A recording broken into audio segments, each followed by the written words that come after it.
Experiment 13 part 4। तो बेटा अगर आपने इसको जो है वो लेवल ट्रिगिंग से एज ट्रिगिंग में लेके जाना है, फ्लिप फ्लॉप में कन्वर्ट करना, तो बेसिकली आपको क्या करना पड़ेगा, ये एज जनरेट करना पड़ेगा। उसका मैकेनिज्म हम पहले डिस्कस करके आए हैं। सिंपल क्लॉक नहीं लगाने पड़ेगी बेटा, क्लॉक भी आपकी पल्स ट्रेन ही होती है, उसमें भी आपको एज डिटेक्टिंग सर्किट साथ अटैच करना पड़ेगा, ठीक है ना। नॉर्मली बिल्ट इन भी आपके पास सर्किट ऐसे अवेलेबल हैं कि जो क्लॉक की मदद से वो डायरेक्टली वर्क कर लेते हैं। लेकिन यहाँ पे जो आपने सर्किट हमने बनाया है अनेबल, तो हमने अनेबल को यहाँ पे जो था टर्मिनल, उसको क्या किया है, कन्वर्ट कर दिया किस में, क्लॉक सिग्नल में। ठीक हो गया। अब यहाँ पे एक और चीज़ आपको नज़र आ रही होगी बेटा, ये क्या चीज़ है, ये डॉट लगे हुए हैं, ये किस चीज़ को शो कर रहे हैं, ये भी लगा हुआ है, ये भी डॉट कनेक्टेड है, ये भी डॉट है, ये भी डॉट है। ये जो डॉट आपको नज़र आ रहे हैं जो कि फील्ड हैं, no no no no no बेटा नो, ये जो डॉट शो हो रहे हैं बेसिकली कनेक्टिविटी को शो कर रहे हैं कि ये आपस में कनेक्टेड है। जिस तरह आपने प्रोटियस में जिसको टर्मिनल को जिस टर्मिनल के साथ कनेक्ट करना हो वहाँ पे लेके जाते हैं तो एक लाइट नहीं ब्लिंक करती, फिर एक वो बबल सा बन जाता है वो, ठीक है ना। तो ये बेसिकली शो कर रहा है कि आपका कौन सा टर्मिनल किसके साथ कनेक्टेड है। तो यहाँ पे ये वायर जो आ रही है यहाँ पे कनेक्टेड है, ये वायर जो आ रही है वो इधर कनेक्टेड है, ये वायर इधर कनेक्टेड है, ये वायर इधर कनेक्टेड है, ये वायर इधर से आके फिर इधर कनेक्टेड है। ये उन्होंने यहाँ पे शो किया तो बेसिकली यहाँ पे कनेक्टेड है, क्लियर। लेकिन इसके अलावा ये जो चीज़ आपको एक जो है वो एम्प्टी बबल शो हो रहा है यहाँ पे, ये फील्ड है और ये एम्प्टी है, खाली है, ये देखें, ये बेसिकली नॉट को शो कर रहा है। तो इसका मतलब है कि ये आपके पास कौन सा गेट है, नॉर गेट है, और ये कौन सा गेट है आपके पास, एंड गेट है। ये नॉर है और ये आपके पास एंड गेट है। लेकिन बेटा जब हमने इसको नैंड की मदद से बनाना है तो आपको पता है कि इन्वर्ट लॉजिक नहीं होती, हमने डिस्कस किया था कि ये इन्वर्ट लॉजिक में काम करता है। तो उसके लिए हमने क्या किया कि उसके साथ जब हमने क्लॉक कनेक्ट करनी है तो उसके साथ हमने सिंपल एंड गेट नहीं कनेक्ट किया, बल्कि उसके साथ क्या चीज़ कर दी है, नैंड गेट कनेक्ट कर दिया, ताकि एक हमारे पास क्लॉक और इनेबल का काम भी चल जाए और उसके साथ साथ जो इन्वर्ट लॉजिक वाला काम था वो भी ख़त्म हो जाए।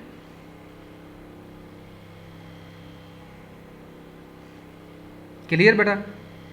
अब ये दोनों नॉर्मली वर्क करेंगे, जिस तरह मैंने आपको पहले बताया था कि जब हम एक से निकल के दूसरे में जाएंगे तो हम बेसिकली उसका वो मैकेनिज़्म जो था इन्वर्ट वाला और टर्मिनल वाला, ये चीज़ सारा कुछ हम ख़त्म कर देंगे और बेसिकली उसी तरह काम करेंगे जिस तरह एक नॉर्मल फ्लिप फ्लॉप काम करता है। ये नहीं कहेंगे कि जी ये टर्मिनल जो था ये इन्वर्ट फॉर्म में है और ये इन्वर्ट फॉर्म में नहीं है।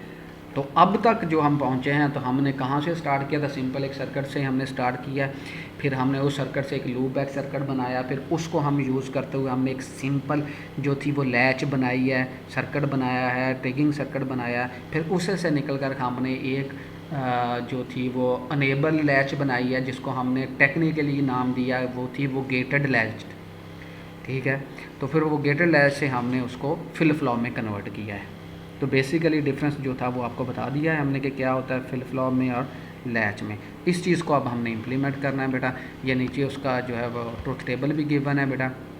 जिस तरह हमने डिफरेंट स्टेट डिस्कस की थी तो यहाँ पे उस डिफरेंट स्टेट के हिसाब से क्या कहा था, जो बेसिक फिनोमेना थे कि जब आपका क्यू क्या होगा 1 होगा, क्यू बार 0 होगा तो वो सेट में होगा, क्यू जब 0 होगा क्यू बार 1 में होगा, रीसेट में होगा, ठीक है। और जब हमने ये भी साथ डिस्कस किया था कि क्यू एंड क्यू बार जो है ये दोनों सेम नहीं होनी चाहिए। तो बेटा ये क्यू जो होगी वो 1 कब होगी, जब आप आर पे 1 पुट करेंगे, और सॉरी सेट पे 1 पुट करेंगे। अगर सेट पे आप 1 पुट करते हो तो क्यू पे क्या आ जाएगा, आपके पास 1 होगा और ये सेट में चले जाएगा, और क्यू बार पे क्या आएगा, 0 आएगा। और ये याद रखना है कि जो एस होगी अगर उस पर 1 है तो क्यू बार पे क्या होगा बेटा, 0 होगा। तो फिर ये किस में जाएगा, सेट कंडीशन में जाएगा। तो फिर इसका मतलब है कि हम दोनों तरीके से डिस्कस कर सकते हैं कि सेट में कब होगा, जब क्यू पे 1 हो या क्यू बार पे 0 हो, या हम ये भी कह सकते हैं अगर आपका आर टर्मिनल पे 0 हो और एस पे 1 हो, ठीक है ना। इसी तरह बेटा अगर मैं यहाँ पे 1 पुट कर दूँ और यहाँ पे 0 पुट कर दूँ तो आपके आउटपुट पे क्या आ जाएगा बेटा, क्यू पे 0 आ जाएगा और क्यू बार पे 1 आ जाएगा, और ये किस में चला जाएगा, रीसेट कंडीशन में चला जाएगा। क्लियर। इसके साथ साथ बेटा अगर यहाँ पे मैं ज़ीरो पुट करूँगा तो क्या होगा बेटा, ज़ीरो ज़ीरो पुट करने में क्या आता है बेटा, ये अपनी प्रीवियस स्टेट में रहता है, उसमें कोई चेंज नहीं आती। जो आप कंसीडर करोगे कि मैंने ज़ीरो दे दिया या वन दे दिया या वन ज़ीरो दे दिया या ज़ीरो वन दे दिया, तो उसी स्टेट पे स्टेबल रहेगा, अपनी आउटपुट को चेंज नहीं करेगा, ठीक है। लेकिन अगर हम क्या करें बेटा, इधर भी वन दे दें और इधर भी वन प्रोवाइड कर दें, तो ये क्या होता है, इनवैलिड स्टेट होती है। इसमें हम प्योरली डिफ़ाइन नहीं कर सकते कि या डिटरमिन नहीं कर सकते कि आपकी आउटपुट क्या होगी। आपकी आउटपुट 1 1 भी हो सकती है, आपकी आउटपुट 1 0 भी हो सकती है, आप 0 1 भी हो सकती है। क्यों, ये ऐसा क्यों है कि हम स्टेबल क्यों नहीं कह सकते कि यहाँ तो हम कह दें कि 1 1 कह दें, यहाँ हम 0 0 कह दें, यानी कि 1 1 या 0 0 कह दें, या 0 1 1 0 कह दें। क्योंकि जब भी आपने इनपुट प्रोवाइड करनी है, यहाँ तो आपने पहले आर को इनपुट देनी है, यहाँ एस को पहले दोगे, तो उन दोनों को इनपुट प्रोवाइड करने में कुछ डिफरेंस आएगा, तो वो उस डिफरेंस की बेस पे फिर ये कोई ना कोई आउटपुट जनरेट करेगा, ठीक है ना। वो जो आउटपुट जनरेट होती है फिर हम कह देते हैं कि वो डिटर्मिनिस्टिक नहीं है, ठीक है। इसलिए हम इस स्टेट को क्या कह देते हैं, इनवैलिड स्टेट कह देते हैं। तो उसी स्टेट को बेटा यहाँ पे डिस्कस भी किया गया है, नो चेंज है, रीसेट है, सेट है, इनवैलिड है। अगर मैं बेटा यहाँ पे कम्बिनेशन पर पुट करके आपको ये सारी वेरिफिकेशन करवाऊँ तो वो काफ़ी लंबा हो जाएगा, ये आपने एट योर ओन इसकी प्रैक्टिस कर लेनी है। सिंपल मैं आपको बता देता हूँ कि आपने क्या करना है, यहाँ पे 1 प्रोवाइड कर देना है, यहाँ पे 0 प्रोवाइड कर देना है, या यहाँ पे 0, यहाँ पे 1 प्रोवाइड कर देना है। उसकी बेस पे बेटा ये क्लॉक है, जो उसी तरह जिसका आपको बताया गया, क्लॉक को आपने ज्यूम कर लेना है कि एज टिकर है वो चीज़ यहाँ पे पास हो जाएगी, अगर 1 है तो यहाँ पे 0 है तो यहाँ पे 0 पुट हो जाएगी। फिर उसके अगेंस्ट आपने इसका बिहेवियर चेक कर लेना है कि क्या होता है, एंड का नॉर का बिहेवियर क्या होता है, एनी 1 आउटपुट क्या होती है 1, तो नॉर में क्या हो जाएगा, एनी 1 आउटपुट 0 हो जाएगी, ठीक है। तो उसी तरह से फिर वो आपने लूप बैक दे के यहाँ पर लेके आ जाना है, ठीक है, ठीक है। तो यहाँ पे फिर आपको जो आउटपुट आएगी इस तरह आपने स्टेबल करके उसको चेक कर लेना है स्टेप बाय स्टेप के क्या आउटपुट आपके पास आएगी। फिर इधर से आपने कोई एक प्रीवियस स्टेज जो है उसको सिलेक्ट कर लेना है, फिर उसकी बेस पे आपने देखना है कि इसकी आउटपुट क्या आती है। ये चीज़ें आपने खुद प्रैक्टिस कर लेनी है, अगर ना हुआ तो फिर मुझसे डिस्कस कर लीजिएगा, मैं भी करवा दूँगा, लेकिन इसमें कोई रॉकेट साइंस नहीं है। सिंपली आपने क्या करना है कि वो एनी 1 वाला या एनी 0 वाला मैकेनिज़्म जो है वो यूज़ करना है, ठीक है ना। इनपुट देख के उसको जो है वो क्रॉस मैच करके आपने देख लेना कि आपकी आउटपुट क्या ऐसी वही आती है कि जो आपने ट्रुथ टेबल में डिफ़ाइन किए कि नहीं है। आगे चलते हैं बेटा, ये तो था आपका SR फ्लिप फ्लॉप या RS फ्लिप फ्लॉप। उसके बाद हमारे पास क्या है जी, D फ्लिप फ्लॉप है।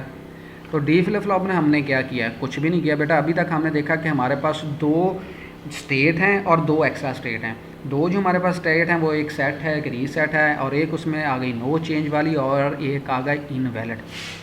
बेटा आपने देखा होगा कि इनवैलिड स्टेट कब आती है, जब आपने दोनों इनपुट आपने 1 1 कर दी हैं। तो हमने डी फ्लिप फ्लॉप में, हाँ जी, तो हमने ये जो डी फ्लिप फ्लॉप में था इस चीज़ को, वीक पॉइंट को या डिसएडवांटेज को हमने रिमूव कर दिया। हमने क्या कर दिया बेटा, कुछ भी नहीं किया। नीचे देखें सर्किट आपको नज़र आ रहा होगा, हमने ऐसा मैकेनिज्म बना दिया है कि दोनों सेम हो ही ना, दोनों सेम हो ही ना। हमने क्या कर दिया है कि एक इनपुट टर्मिनल निकाल लिया है और साथ उसके नॉट करके उसको सेकंड टर्मिनल को दे दिया। इसका मतलब है कि जो हमारे पास ऐसे या और जो टर्मिनल थे 2 जो यहाँ पे आपको नज़र भी आ रहे हो, दिस वन और दिस वन, ठीक है ना, इनको हमने कंबाइन किया और एक एज ए इनपुट बाहर निकाल लिया और उसको हमने डी का नाम दे दिया, डाटा का नाम दे दिया, या इनपुट टर्मिनल है, और दरमियान में इन पे क्या लगा दिया बेटा, नॉट लगा दिया। इसका मतलब ये हुआ कि जो RS फ्लिप फ्लॉप था उसकी जो इनवैलिड स्टेट थी यहाँ पे वो ख़त्म हो जाएगी। हमारे पास जो चीज़ वो डिटर्मिनिस्टिक नहीं थी वो यहाँ पे वो चीज़ वो उसको हमने ओवरकम कर लिया। अब ये हम 1 पुट करेंगे यहाँ पे तो क्या हो जाएगा बेटा, इधर 1 चला जाएगा तो इधर क्या आ जाएगा बेटा, 0 आ जाएगा। अगर हमने इधर 0 पुट कर दिया तो इधर 0 आ जाएगा और इधर क्या आ जाएगा, 1 हो जाएगा। ये सेम कभी भी नहीं होंगे। क्लियर हो गया? क्लियर बेटा? Yes sir. आगे चलते हैं जी। ये देखें उसी तरह बेटा सर्किट डायग्राम, सर्किट हम दोनों पैरेलली लेके चल रहे हैं, नैंड की मदद से भी और नॉर की मदद से भी। फिर उसी तरह बेटा ये उसका नीचे ट्रुथ टेबल भी आ गया। 1 पुट करेंगे तो क्यू पे क्या चला जाएगा, आपके पास 1 चला जाएगा, वो सेट हो जाएगा, ठीक है। अगर 0 पुट करेंगे जब भी क्लॉक आ जाएगा तो वो कहाँ पे चला जाएगा, 0 1 की फॉर्म में चला जाएगा, उसको हम कंसिडर करेंगे जी रीसेट की फॉर्म में चला जाएगा।